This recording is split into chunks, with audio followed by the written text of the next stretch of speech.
Nearly 6 months into the conflict, the focus has shifted towards control of the Strait of Hormuz. Iran is not physically blocking the waterway.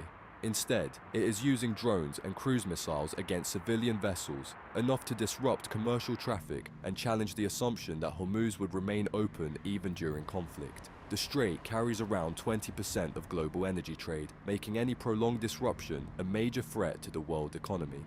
In a CNN analysis, former White House Middle East coordinator Brett McGurk argues that Iran currently holds the short-term advantage, as stopping every missile and drone launch would be costly, time-consuming, and extremely difficult. But Tehran's tactics may ultimately work against it. Across the Middle East, governments and energy companies are accelerating pipelines, ports, and transport corridors designed to move oil, gas, and goods around Hormuz, rather than through it. The United States is directly supporting those initiatives.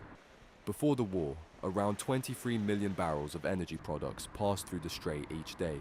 It served as the only export choke point for Iraq, Kuwait, Qatar, and Bahrain, and the main transit route for Saudi Arabia and the United Arab Emirates. McGurk says existing and planned bypass routes could carry around 60% of the oil normally shipped through Hormuz by the end of 2028. Among the projects highlighted are Saudi Arabia's expansion of its east-west pipeline to the Red Sea, the UAE's plan to double the capacity of its Fujairah pipeline, and Iraq's efforts to restore routes through Syria, Turkey, and Jordan, linking its oil fields to the Mediterranean and the Red Sea.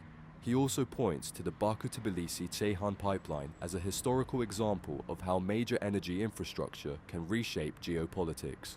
Completed in 2006, it reduced dependence on Russian-controlled export routes and demonstrated that pipeline projects can alter strategic balances. Now, regional governments are planning for a future in which Hormuz may periodically close or remain commercially unreliable, creating multiple export routes intended to gradually reduce Iran's leverage.